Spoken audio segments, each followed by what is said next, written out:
টলিপাড়া ঢুকলে আমরা নরক দেখতে পাই, যেটা আগে স্বর্গ ছিল।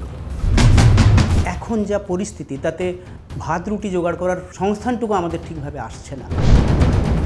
যতই ভালো কাজ জানি আমরা কাজ পাবো না, কারণ আমাদের কাটমানি দিতে হবে। কিন্তু কাজটা কেন হচ্ছে না সেই স্কুটিনিটা কেউ কিন্তু করছে না। যারা ইন্ডাস্ট্রিটাকে পরিচালনা করছে তাদের তো বোঝা উচিত।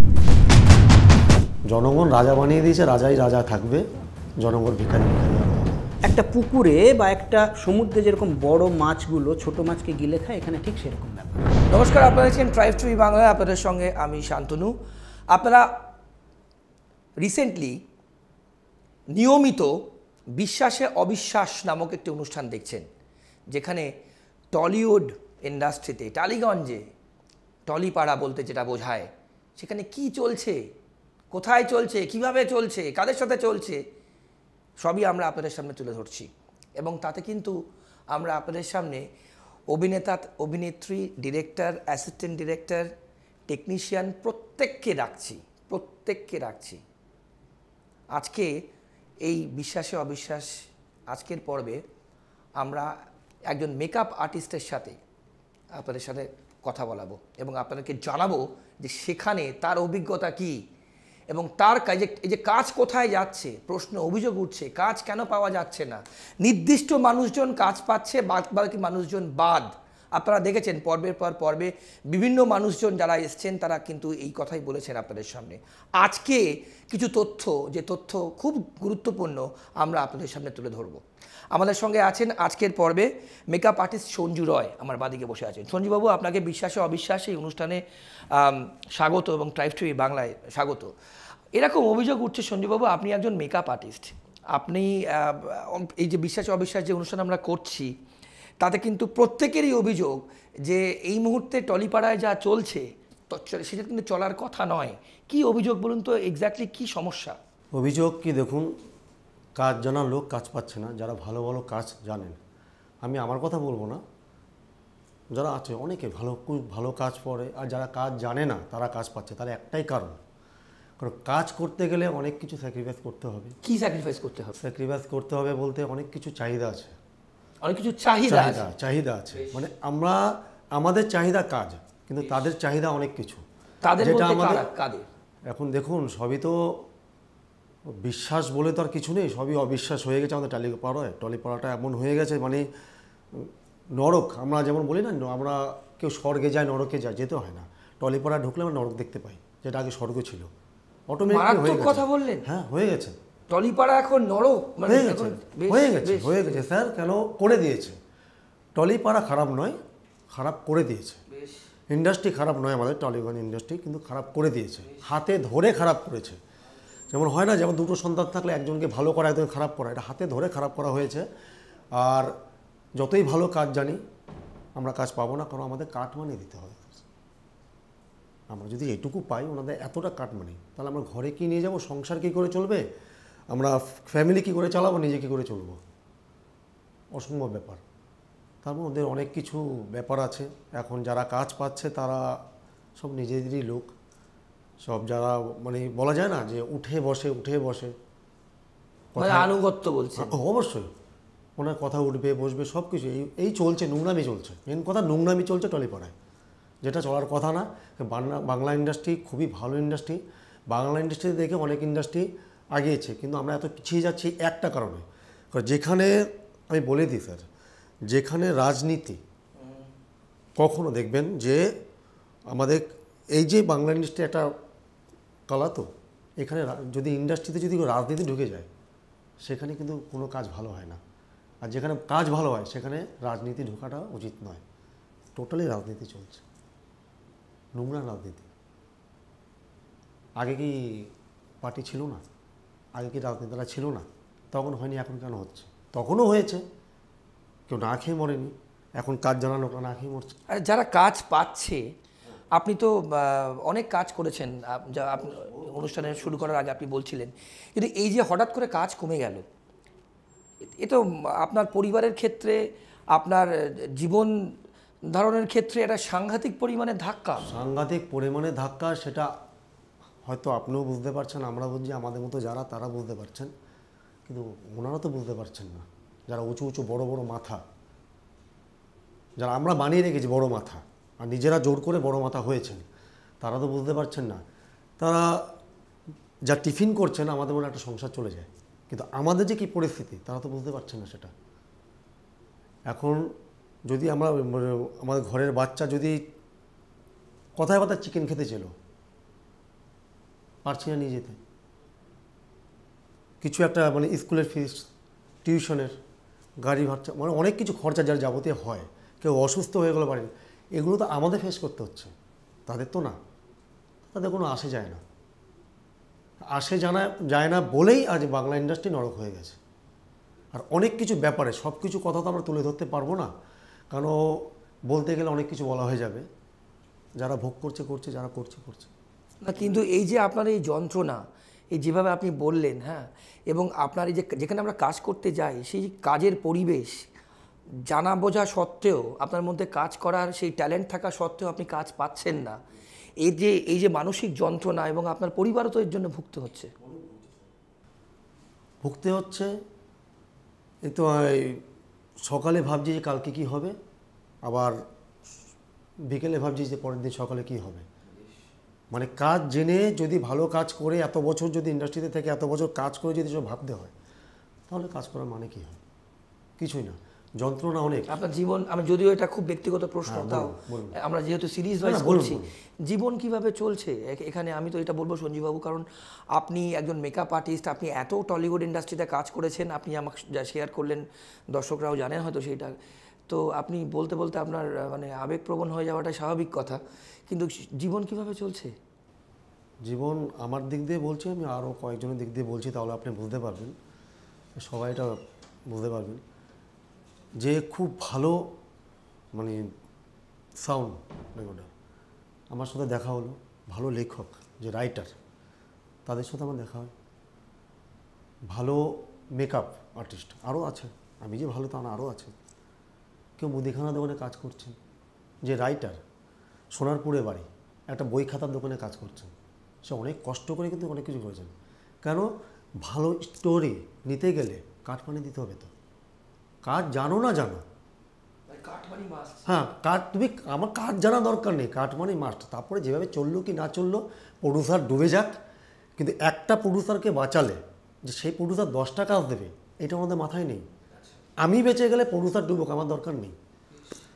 এই চলছে পুরো বাংলা ইন্ডাস্ট্রিতে, চাই বাংলা ইন্ডাস্ট্রি অনেক পিছিয়ে রয়েছে, আরও পিছিয়ে যাবে, নরকে পরিণত হয়ে গেছে, এরকমই চলবে। আচ্ছা, একটা কথা বলুন, এই যে ফেডারেশন এবং গিল্ড কার্ড নিয়েও কিন্তু বিস্তর অভিযোগ উঠছে, অনেকে কিন্তু বিভিন্ন রকম অভিযোগ করছে। কীরকম অভিযোগ বলুন তো? অভিযোগ বলতে জানিও, কানেও শোনা, বলেও, কি বলবো এখন একটা ব্যক্তি যদি সে কাজ না করতে পারে, কাজ হেয়ার ড্রেসার হোক, মেকআপ আর্টিস্ট হোক, ক্যামেরাম্যান হোক, মুভম্যান হোক, যদি কাজ না পায়, তাহলে 20-25 হাজার টাকা কোথা থেকে জোগাড় করবে? কার্ড বানাতে গেলে 20,000 টাকা লাগে।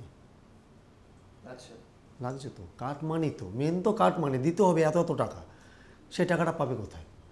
ঘর চালাতে পারছে না, তাহলে এত টাকা কোথা থেকে দেবে? এবার যদি এবার চেনা পরিচিত ওনাদের মধ্যে বাড়ির লোক, ঘরের লোক যাদের বলে, মানে এখন বলতে অনেক কিছু মুখ দিয়ে বেরিয়ে যায়, তারা বিনা পয়সা করে নিচ্ছে, 1 প্যাকেট সিগারেটের কাজ হয়ে যাচ্ছে।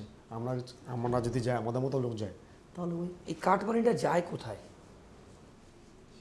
এখন কাঠমানিটা উঁচু উঁচু মাথা আছে, বড় বড় মাথা আছে, ওখানেই যায়, একদম টপ মাথা, একদম লেভেল, যারা বড় বড় মাথা সেখানে যায়। তাদের তো ওটাই দরকার, পাবলিক দরকার নেই, জনগণ দরকারে, মরুক যাই হোক, টাকা দরকার, ব্যাস টাকা দাও। আর যারা কাজ পাচ্ছে, ধরুন আপনার সঙ্গে যারা অন্যান্য মেকআপ আর্টিস্ট আছে, যারা কাজ পাচ্ছে, তাদের এক্সট্রা কি করতে হচ্ছে? কাজ পাওয়ার জন্য এক্সট্রা কি করতে হচ্ছে? কাটমানি দিতে হচ্ছে। বেশ, হয়তো যাদের দিচ্ছে তাদের সামনে ওরা বলে না, কিন্তু আমাদের বলে, এই পেলাম, এই বাড়িতে নিয়ে যাচ্ছি, কি করবো? আপনাকে ওপেন বলছে? হ্যাঁ, ওপেন, কি করব, করতে হচ্ছে, কিছু করার নেই। আবার এক্সট্রা কিছু ওদের ফরমাইশও পুরো করতে হচ্ছে। ফরমাইশ বলতে? ওটা আমি বলতে পারবো না স্যার, আপনি বুঝে যান, কিন্তু ওটা বলা যাবে না। এটা মানে জনগণ সবাই বুদ্ধিমান, ওটা বলতে হবে না, কিন্তু বলছে ডাইরেক্টলি আমাদের বলছে, কারণ ওদের সাথে আলোচনা করতে পারে না, কিন্তু আমাদের বলছে যে ওটা বলা যাবে না। কিন্তু অনেক কিছু ফর্মালিটি পূরণ করতে হচ্ছে, কাটমানিও দিতে হচ্ছে, মানে সবকিছু। মেল ফিমেল বোথ, অবশ্যই মহিলাদের ক্ষেত্রেও তাই, পুরুষদের অবশ্যই, ক্ষেত্রে? হ্যাঁ, হচ্ছে, এটা চলছে, এটা চলতে থাকবে যতদিন বড় বড় উঁচু মাথারা আছেন, আর এইভাবেই চলবে। আর আমরা তো আচ্ছা, কিছু মানুষ তো প্রতিবাদ করেছিলেন, কিছু মানুষজন কোর্টকে মুভ করেছিলেন, সেক্ষেত্রে প্রতিবাদ করলে মানে যদি যারা যারা বঞ্চিত হচ্ছেন, যাদের সাথে এইসব জিনিস হচ্ছে, তারা কি প্রতিবাদ করার কোনো জায়গা নেই? প্রতিবাদ একবার করবেন স্যার, অনেক ফোন আসবে আপনার কাছে। ফোন আসবে? হ্যাঁ, অবশ্যই এসেছে আমার কাছে একবার দুবার। কি বলা হচ্ছে? বন্ধ করো, বন্ধ করো। কি বন্ধ কেন করো? করছো, দেখে নেবো আমরা পরে। না, কি বন্ধ করো? প্রতিবাদ এরকম কেন বলছো, কি কি দরকার? কাজ হবে, কাজ দেবো, কাজ পাবে। মানে সিন্ডিকেট মাফিয়া রাজ? না, মাফিয়া না, মানে নাম বলে তো কার ফোন করে না। কেন এরকম করছো, কি দরকার? কাজ হবে, কাজ পাবে, কাজ দেবো। কবে দেবে সেটার মানে কোনো ঠিকানা নেই, দেবো। মানে ফোন এসে প্রতিবাদটা বন্ধ করতে হবে? ব্যাস। কি দরকার ঝামেলা নেওয়া, কেন মাথায় করছো? পরিবারকে কি উত্তর দেন? পরিবারকে এই উত্তর আর কি দেবে, ওনাদের তো এখন একটা কথাই বলে, অন্য কাজ করো, আর কি করবে, কিছু করার নেই। ওখানে গিয়ে কাজ করে, আর তার সত্যি কথা বলছে, অন্য কাজই করছে এখন। এত ভালো, আমি তো বলি না, পাবলিক বলে, যারা যেসব ডিরেক্টর, ক্যামেরাম্যান যাদের সাথে কাজ করি, সবাই বলে খুব ভালো মেকআপ, ভালো হাত, কিন্তু তারা নিতে গিয়ে কী করে, যেই টাকাটা দিচ্ছে আমাকে, যে মানিটা দিচ্ছে আমাকে, আমার কাছে থাকছে না, তো আমাকে তো ওখানে অন্য জায়গায় দিতে হবে আবার। মানে আপনি যা উপার্জন করবেন অবশ্যই সেটাই আপনাকে দিয়ে দিতে হবে? কিছু আনতে হবে, যেটা আনতে হবে সেটা। আমার তো মেকআপ খরচায় বাচ্চা নেই, মেকআপের দাম তো, এবার যেখানে আমরা মেকআপ নিচ্ছি তারা তো সে কথা মানবে না। প্রত্যেক বছরে 2বার করে মেকআপের দাম বাড়ছে, তা মেকআপের দাম বাড়ছে, আমি তো বেশিটা নিতে পারছি না। এবার মেকআপ কিনবো না, আমাদের আসা যাওয়া গাড়ি ভাড়া, না নিজস্ব খরচা, না ওখানে দেবো, না ঘরে নিয়ে যাবো, এভাবেই চলছে। আর প্রতিবাদ করে কি হবে? কোনো কিছু হয় না স্যার প্রতিবাদ করে। নিজেদের মধ্যে কাজ নিয়ে প্রতিবাদ করছি, তাই কেউ শুনছে না। আর আমরা যে কাকে নিয়ে প্রতিবাদ করব? আমাদের কথা কেউ শুনবে না। আর যাদের কাছে প্রতিবাদের কথা নিয়ে যাব, তারাই তো মেন হেড, কারা কি বিচার করবে? বিচার করা যাদের, বলো না এখন কী বলবো, যারা বিচার করবেন। এটা তো বাংলার মানুষজন যারা যারা সিরিয়াল সিনেমা, তারাও তো বঞ্চিত হচ্ছে। কাজ তো এখানে অনেক হচ্ছে, অনেক প্রডিউসাররা তো এখানে কাজ করতে চাইছে না, এরকমও তো অভিযোগ উঠছে। অনেকে বলেছেন আমাদের অন্যান্য পর্বে যে কাজ এখান থেকে চলে যাচ্ছে, এটা কেন হচ্ছে? এবার অনেকেই তো স্যার, আমি দেখুন, এবার অনেকে তো বাইরে চলে যায় কাজ করতে, ফ্যামিলি ছেড়ে। যে কোনো কাজ করুক, আমি হিসেবে বাংলাদেশে বলছি না, ফ্যামিলি ছেড়ে কেন যাবে? কেন? এখানে যদি সেই মানে পয়সা উপার্জন হয়, সেই টাকাটা যদি পায়, হাতে পায়, অন্য জায়গায় কেন যাবে? পশ্চিমবাংলা কি টাকা নেই? পশ্চিমবাংলার লোক মানে এতইটা ছোট, টাকা পয়সার দিক দিয়ে, সমস্ত দিক দিয়ে না, আসছে না তো হাতে।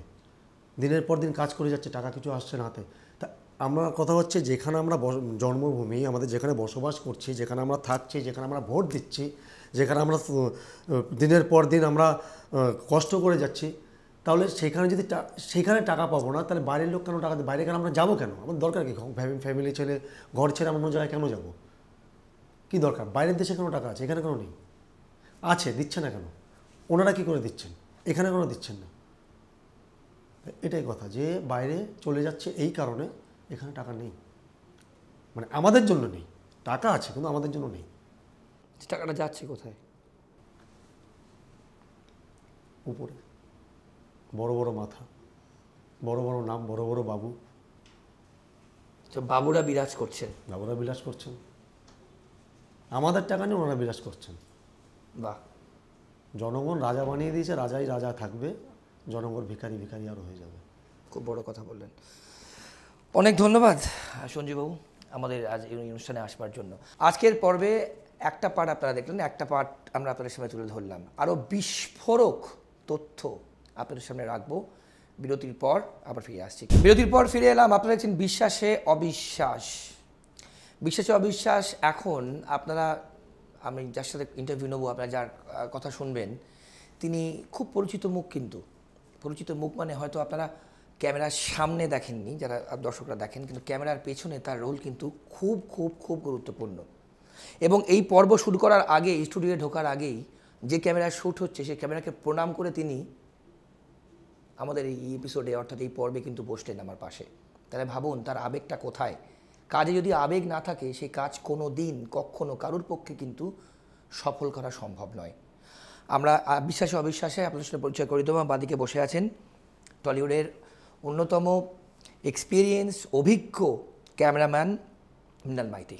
মৃণালদা, আপনাকে বিশ্বাসে অবিশ্বাস অনুষ্ঠানে স্বাগত। আমি দর্শকদের প্রথমেই বললাম, আপনি শুরু করবার আগেই আমাদের যে শ্যুট হচ্ছে ক্যামেরায় আপনি প্রণাম করে বসলেন। এই যে আবেগ আপনার কাজের প্রতি এবং আজকে যে বঞ্চনা, যে অভিযোগ উঠছে, আমরা যে অনুষ্ঠান করছি বিশ্বাসে অবিশ্বাস নিয়ে, কি অভিযোগ মৃণালবাবু, এবং আপনার অভিজ্ঞতা যদি দর্শকদের সঙ্গে একটু শেয়ার করেন। প্রথমেই এই প্রশ্ন করব। নমস্কার, ট্রাইব টিভির সমস্ত দর্শককে আমার নমস্কার। একটা কথাই আপনাদেরকে বলবো যে এই অনুষ্ঠানটা আপনারা দয়া করে দেখুন। আপনারা তো টিভি খুললেই সিনেমা দেখেন, সিরিয়াল দেখেন। আপনারা হয়তো ওপার থেকে ভাবেন যে এই ইন্ডাস্ট্রিতে যারা আছে তারা খুব ভালো আছে, শান্তিতে আছে, গাড়ি চড়ে বেড়াচ্ছে, ঘুরে বেড়াচ্ছে, ভালো খাওয়া দাওয়া করছে।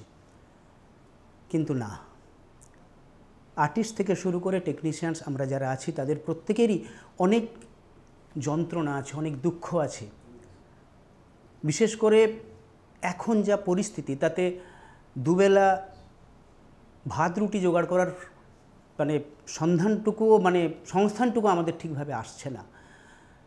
তো সেই নিয়ে অনেক যন্ত্রণা আছে আমাদের, কিন্তু কিভাবে শুরু করব সেটাই বুঝতে পারছি না, কোথা থেকে শুরু করব সেটাই বুঝতে পারছি না। তো স্যার যদি প্রশ্নটা আরেকবার করেন, কারণ আমি একটু, এই যে আপনি বললেন না আমি আবেগপ্রবণ হয়ে গেছিলাম।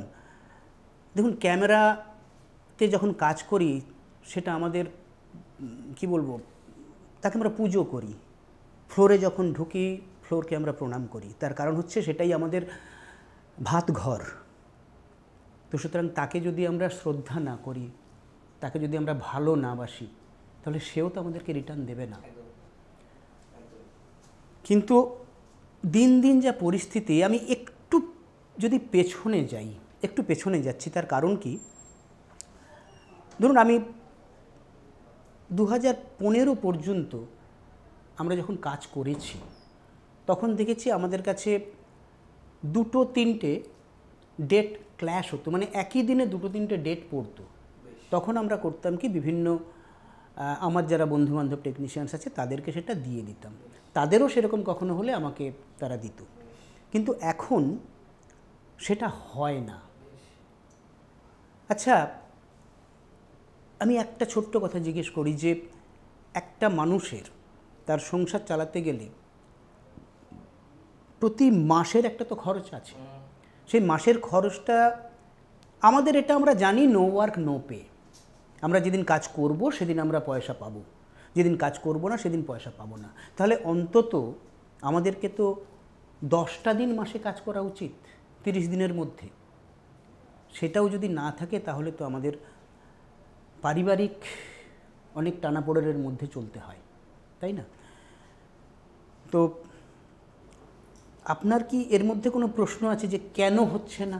হ্যাঁ, অবশ্যই। কারণ আপনি যে আবেগপ্রবণভাবে কথাগুলো বলছেন, সেখানে আমার একটাই প্রশ্ন এবং শেষেও একটা প্রশ্ন করব, এই কি চলছে এবং কেন চলছে, কারা চালাচ্ছে, কোথায় যাচ্ছে কাজ, কেন হচ্ছে না, এত অভিযোগ কেন? দেখুন, কাজ কেন হচ্ছে না, কাজ কিন্তু হচ্ছে। আমি এক্ষুনি বন্ধুদের বলছিলাম, আমার দর্শকদের বলছিলাম যে আপনার তো টিভি খুললেই সিরিয়াল দেখতে পান, টিভি খুললেই ছবি দেখতে পান, কিন্তু আমরা বলছি কাজ হচ্ছে না। এর কারণটা কি? কাজ হচ্ছে, সাধারণ মানুষ কিন্তু বুঝতে পারছে না আমাদের যন্ত্রণাটা তারা কিন্তু বুঝতে পারছে না। তার কারণ কি, তারা টিভি খুললেই ছবি দেখতে পাচ্ছে। কিন্তু একটা বিষয় কি, যে কাজ এখানটাতে সবাই বলছে যে কাজ হচ্ছে না, নেই, ডেট পাচ্ছি না, কাজ হচ্ছে না, কিন্তু কাজটা কেন হচ্ছে না সেই স্কুটিনিটা কেউ কিন্তু করছে না। একদমই। কেন কাজটা হচ্ছে না, বলুন। আমার ছোট্ট অভিজ্ঞতা থেকে আমি যেটুকু বলি, বিষয়টা হচ্ছে এখানে 3টে ক্যাটাগরির আর্টিস্ট এবং 3 ক্যাটাগরির টেকনিশিয়ানস আছে। এ গ্রেড আর্টিস্ট আছে, এ গ্রেড টেকনিশিয়ানস আছে, বি গ্রেড আর্টিস্ট আছে, বি গ্রেড টেকনিশিয়ানস আছে, সি গ্রেড আর্টিস্ট আছে, সি গ্রেড টেকনিশিয়ানস আছে। মানে এখানে এই তকমাটা এবিসি আমি যেটা করলাম তার মানে কাউকে ছোট করা নয়, অর্থাৎ তার সেই আর্টিস্ট সেই টেকনিশিয়ানসদের কতটা যোগ্যতা বা সে কত কাজ করেছে বা তার কত মানুষের সাথে তার মেলামেশা ওঠা বসা তার উপরে এটা বিশেষ করে নির্ভর করে। ঠিক আছে, তো সেই জায়গা থেকে আমি বলছি যে প্রথমত যে সমস্ত কাজগুলো সাধারণ মানুষ দেখতে পাচ্ছেন সেগুলো কিন্তু ওই বিশেষ করে এ গ্রেড মানুষদের কাছে চলে যাচ্ছে, যেগুলো আমরা তথাকথিত টিভিতে দেখতে পাচ্ছি, যাতে করে সাধারণ মানুষ বুঝতে পারছে না যে টালিগঞ্জ ফিল্ম ইন্ডাস্ট্রির অবস্থাটা খারাপ।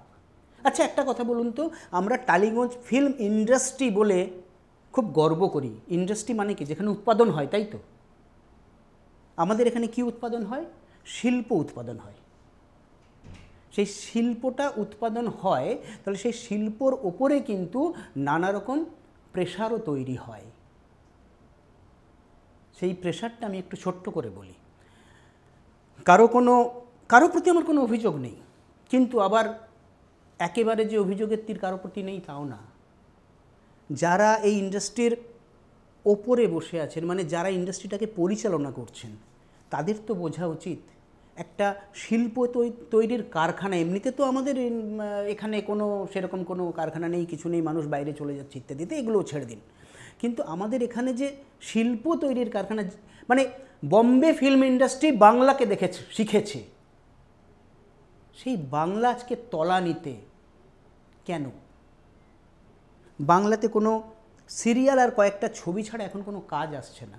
একটা ছোট্ট কথা বলি স্যার, সেটা হচ্ছে একটা সময় ছিল যখন আমি বললাম যে আমাদের কাছে কাজ ক্ল্যাশ হতো, এখন কাজ নেই। এর পেছনে একটা বিশেষ কারণ আছে। এই যে বললাম শিল্প তৈরির কারখানা, শিল্প করার অধিকার সবার আছে, আপনারও আছে, আমারও আছে, সবারই শিল্প করার অধিকার আছে। কিন্তু এখানে যেটা হচ্ছে কি, কিছু কিছু মানুষ আছেন বা কিছু কিছু সংস্থা আছেন, যেমন একটা পুকুরে বা একটা সমুদ্রে যেরকম বড় মাছগুলো ছোট মাছকে গিলে খায়, এখানে ঠিক সেরকম ব্যাপার। বেশ বড় কথা বলেন, বড় মাছ ছোট মাছকে গিলে খাচ্ছে। ঠিক এখানেও কিন্তু সব জায়গাতেই আমি দেখেছি এই একটা সিস্টেম চলে, এখানেও তাই। কীরকম? যখন আমরা কাজ করতাম সেই সময়টাতে কিছু ছোট ছোট প্রডিউসার, আমাদের মেন টাকার সোর্সটা কোথায়? এই কয়েক বছরে 4 থেকে 5 বছরের মধ্যে আমাদের রেমুনারেশন বাড়ানো হয়েছে, কিন্তু একটা কথা, এটা একটা পয়েন্ট যে রেমুনারেশন বাড়ানো হয়েছে, রেমুনারেশনটা দেবে কে? এটা তো গভর্নমেন্ট সার্ভিস করি না আমরা, বা কোনো বড় প্রাইভেট কনসার্নে আমরা চাকরি করি না যে রেমুনারেশন সেখান থেকে আমাদের কাছে আসবে। আমাদের রেমুনারেশনটা দেবে কে? সরকার তো রেমুনারেশন দিচ্ছে না। রেমুনারেশন দেবে হচ্ছে ওই প্রডিউসার যারা কিনা এই কাজটা করার জন্যে এসেছেন, আমরা তাদের কাছ থেকে রেমুনারেশন পাই। এবারে কথা হচ্ছে যে আমার ধরুন রেমুনারেশন 1000 টাকা কি 2000 টাকা, এই গত কয়েক বছরে ওটা 30% বেড়েছে। তাহলে ধরুন 1000 টাকা যদি হয়, তাহলে ওটা 1300 টাকা দিতে হবে। সেটা দিতে হবে কে? যারা বাড়িয়েছেন তারা তো দিচ্ছেন না, দিচ্ছেন ওই প্রডিউসার মানুষটি, যে প্রডিউসারকে ডিরেক্টর অথবা ক্যামেরাম্যান নিয়ে এসেছেন। আমাদের যখন কার্ড হয় বা এখানে যে কোনো ডিপার্টমেন্ট, যতগুলো এখানে প্রায় 26টা ডিপার্টমেন্ট আছে, এই ডিপার্টমেন্টের কাউকেই কোনো কথা দেওয়া হয় না যে যখন কার্ড পেলেন তখন গিল্ড থেকে বা সংস্থা থেকে আপনাকে কাজ দেওয়া হবে। আপনার কাজ আপনাকেই খুঁজে নিতে হবে, ঠিক আছে? তো তাহলে আমার কাজ যদি আমিই খুঁজে নিই, তাহলে কাজটা আমার মতন করে করতে পারছি না। বেশ বেশ মিলন, আমাদের সময় যেহেতু কম, না ছোট্ট যেটা আমি যে পয়েন্টটা, আমি যে প্রশ্নটা আপনাকে করবো, না এই পয়েন্টটা আমি বলে নিই, তারপর আপনি অবশ্যই বলবেন। ছোট্ট করে আমিও বলে দিই। তাহলে এই যে প্রডিউসারকে আমরা আনছি, তাদের হয়তো অনেকেরই কম বাজেটের কাজ হচ্ছে, বাজেটের কথা আমি বলছি না, কিন্তু সেই কম বাজেটের কাজটাকে যখন আমরা মেকিং করলাম, সেই মেকিং করার পরে সে হল পাচ্ছে না। ফার্স্ট কেন হল পাচ্ছে না? তার কারণ হচ্ছে কিছু কিছু সংস্থা হলগুলোকে কিনে রেখে দিয়েছে। আর যদি তাদের কোনো বড় প্রজেক্ট থাকে তখন এই ছোটো প্রজেক্টটাকে সেখান থেকে সেই হল থেকে নামিয়ে দিয়ে বড় প্রজেক্টটা ঢুকিয়ে দেওয়া হচ্ছে। তাহলে কি ওই যে ছোট প্রডিউসারটি তিনি লস খাচ্ছে। অর্থাৎ কীরকম ব্যাপারটা দাঁড়ালো, ধরুন আপনার বাড়িতে একটা অনুষ্ঠান হচ্ছে, আপনি 200 জনের রান্নাবান্না করেছেন, আপনার বাড়িতে যখন খাওয়া হচ্ছে তখন দেখা যাচ্ছে 50 জন খেয়ে গেল, বাকি 150 জনের খাবারটা কী হবে, হয় আপনারা কত খাবেন, হয় ফেলে দিতে হবে, নষ্ট হবে। এখানেও ঠিক তাই হচ্ছে। ওই ছোট প্রডিউসারটি যখন এখানে প্রোডাকশনটা বানালো তখন কিন্তু তিনি হল পেলেন না ঠিকঠাক করে পাবলিশিটিও করতে পারলেন না, কারণ পাবলিশিটির যেভাবে টাকা পয়সা খরচ হয় সেভাবে তিনি করতে পারলেন না, এবং হলটাও যখন পাওয়া গেল না তখন হচ্ছে কি, তখন তার ছবিটাই নষ্ট হয়ে গেল, তার যে ইনভেস্টমেন্ট ছিল সেটা নষ্ট হয়ে গেল। তো এইভাবে করতে দিনের পর দিন করতে কিন্তু এই ছোট ছোট প্রডিউসারগুলো টালিগঞ্জ ইন্ডাস্ট্রি থেকে বেরিয়ে গেছেন। আপনি কত লস করবেন? একটা মানুষ একবার লস করবে, দুবার লস করবে, একজন প্রডিউসার একবার দুবার লস করবে, কিন্তু সে তো দিনের পর দিন ধরে টাকা নষ্ট করতে পারে না। এই তারপরে আরও একটা বিষয়, এখন ভাবুন তো পশ্চিমবাংলাতে কতগুলো সিনেমা হল বন্ধ হয়ে গেছে, যেখানে মাল্টি স্টোরেজ বিল্ডিং হয়ে গেছে, তারপরে হয়ে গেছে শপিং মল ইত্যাদি হয়ে গেছে, বা কোথাও কি বলে ফ্ল্যাট তৈরি হচ্ছে, কত সিনেমা হল বন্ধ হয়ে গেছে। তাহলে একটা সিনেমা চালানোর তো জায়গার দরকার আছে, সেই জায়গাটাও তো নেই। বেশ, মৃণালবাবু, শেষে যেটা আপনাকে জিজ্ঞেস করবো, যে এরকম অভিযোগ উঠছে যে কাটমানির ক্ষেত্রে সবাইকে কাজ পাওয়া যাচ্ছে না, যোগ্যতা থাকলেও নির্দিষ্ট একটা কি বলবো ফর্মুলা আছে, সেই ফর্মুলাতে অনেকেও বলেছেন সেটা অভিযোগ উঠছে এরকম, সেগুলো কী বলুন দেখি খুব। দেখুন, কাটমানির বিষয়টা হচ্ছে কি, যে এই বিষয়টা আমার ক্ষেত্রে সেভাবে ঘটেনি, কিন্তু আমার কাছেও খবর এসছে, বিশেষ করে কার্ড তৈরি করে দেওয়ার নামেও অনেকে টাকার পরিমাণ বেশি হচ্ছে, গিল্ডের কার্ড করে দেওয়ার। এবং সর্বোপরি ব্যাপারটা হচ্ছে কি, যে এই গিল্ডের কার্ডটা এখন যেটা হচ্ছে, কিছু বিশেষ স্তম্ভ যেগুলো আছে, যেগুলো একটা ছবিকে ধরে রাখে, director, assistant director, cameraman, assistant cameraman, makeup man, তারপর হচ্ছে এডিটার, তারপরে মানে এই ধরনের যারা মানে ধরে রাখে আর কি, তাদের ক্ষেত্রে একটু কম হচ্ছে, কারণ এরা ছাড়া কিন্তু কাজটা ধরে রাখতে পারবে না। তাহলে এই জিনিসটা কাদের ক্ষেত্রে হচ্ছে, যারা একটু মানে নিচু লেভেলের যারা টেকনিশিয়ানস, মানে অনুযায়ী, মানে সিস্টেম অনুযায়ী নিচু, যেমন ধরুন electricians, trolley setting, catwalk, production, এই সমস্ত, এদেরকে কাজ না জানলেও চলবে, টাকা নিয়ে যাও, টাকা দাও, কাজ হয়ে যাবে, এই কার্ড হয়ে যাচ্ছে। এবং এই জায়গা থেকে কিন্তু আমাদের যেখানে আজকে 7-8 বছর আগেও একটা টেকনিশিয়ান যা ছিল তার থেকে এখন ডাবল কি দুগুণ হয়ে, মানে 3 গুণ হয়ে গেছে। সেক্ষেত্রে হচ্ছে কি, কাজটা ভাগাভাগি হয়ে যাচ্ছে। এবং সেখানে আমি এই মুহূর্তে একটা ছোট্ট দিই, অবশ্যই মানে এই মুহূর্তে 26টা গিল্ড মিলিয়ে প্রায় আমাদের এখানে 10,000 টেকনিশিয়ানস আছে। যা কাজ হচ্ছে তাতে প্রায় 4,000 টেকনিশিয়ানস কাজ করছে মাসে, আর 6,000 টেকনিশিয়ানস বসে আছে। এই 6,000 টেকনিশিয়ানস যদি আমি 4 জন করেও পরিবারে ধরি, 24,000 মানুষের কিন্তু কর্মসংস্থান নেই। ঠিক আছে, তাহলে এই যে 6,000 টেকনিশিয়ান, তার মানে এই 6,000 টেকনিশিয়ানস বাড়িয়ে দেওয়া হয়েছে, বাড়ানো হয়েছে, তাই তো? তাহলে এটা যদি না হতো, তাহলে তো যে 4,000 বা যে 5,000 টেকনিশিয়ানস ছিল তাদের কাছে কাজটা থাকতো, তারা কাজটা করতে পারতো। তাহলে এই যে হাহাকার পড়ছে টেকনিশিয়ানসদের, যে আজকে কাজ নেই, আমরা খেতে পাচ্ছি না, আমাদের পরিবার চলছে না, আমাদের ওষুধ কেনার পয়সা নেই, ইত্যাদি, সেই জিনিসটা নিশ্চয়ই হতো না। আর এই টোটাল জিনিসটা ডিরেক্টর কে? এই যা অরাজকতা চলছে এই মুহূর্তে দাঁড়িয়ে, দেখুন, বিশ্বাসে অবিশ্বাসে আমাদের অনুষ্ঠানের নাম খুব বিষয়টা হচ্ছে কি, অর্গানাইজড কে? দেখুন, অর্গানাইজ বলতে কি, একটা গাছ, এটা একটা গাছের শাখা প্রশাখা যুক্ত হয়েছে একটা জায়গাতে। এই শাখা প্রশাখা হচ্ছে আমরা, এই যে 26টা গিল্ড, এর শাখা প্রশাখা যুক্ত হয়েছে একটা জায়গাতে, যেটাকে আমরা ফেডারেশন বলি। সেই ফেডারেশনের যারা সিদ্ধান্ত নেন হয়তো তারাই। আমাদের যে অনুষ্ঠানের নামকরণ কি বলবেন? বিশ্বাসে অবিশ্বাস। আপনি যেহেতু ফেডারেশনের কথা তুললেন, দেখুন, একটা কথা বলি, এই জায়গাটাতে না, যে আমি আপনি কি বলতে চাইছেন আমি বুঝতে পারছি এবং দর্শকরাও বুঝতে পারছেন, কিন্তু যেহেতু আমি অ্যাক্টিভ মেম্বার সেই জায়গা থেকে এই যে ভয় আপনার মনে চলছে, হ্যাঁ, এই যে আপনি দ্বিধাবোধ করছেন বলতে, এটাই তো সব থেকে বড় জিনিস। দেখুন একটা কথা আছে, সমঝদারোं के लिए इशारा ही काफ़ी होता है। একদমই। তো আমার মনে হয় বুদ্ধিমান মানুষ বুঝে যাবেন কি হচ্ছে, কেন হচ্ছে, কিভাবে হচ্ছে এবং কারা করছে, এবং কারা করছে। বিশ্বাসে অবিশ্বাস বলে অনুষ্ঠান। মৃণালবাবু অনেক ধন্যবাদ, অনেক কিছু আপনি শেয়ার করলেন। ধন্যবাদ। অনেক ধন্যবাদ আমাদের অনুষ্ঠানে আসবার জন্য। আপনারা দেখলেন আমাদের বিশ্বাসে অবিশ্বাসের আজকের পর্বে কিন্তু আমরা দুজন টেকনিশিয়ানকে আপনাদের সামনে নিয়ে এলাম। এমন যেরকম মেকআপ আর্টিস্ট ছিল, তার সঙ্গে কিন্তু ক্যামেরাম্যানও ছিল। তাদের অভিজ্ঞতা কি চলছে এই মুহূর্তে, নরকের সঙ্গে তুলনা করা হলো। অর্থাৎ এই মুহূর্তে টলিউড ইন্ডাস্ট্রি নরকে পরিণত হয়েছে। আমাদের কিন্তু এরকম বিস্ফোরক আরও অনেক তথ্য আমরা আমাদের বিশ্বাসে অবিশ্বাস এই অনুষ্ঠানে বিভিন্ন পর্বে আপনাদের সামনে তুলে ধরবো। সঙ্গে থাকবেন।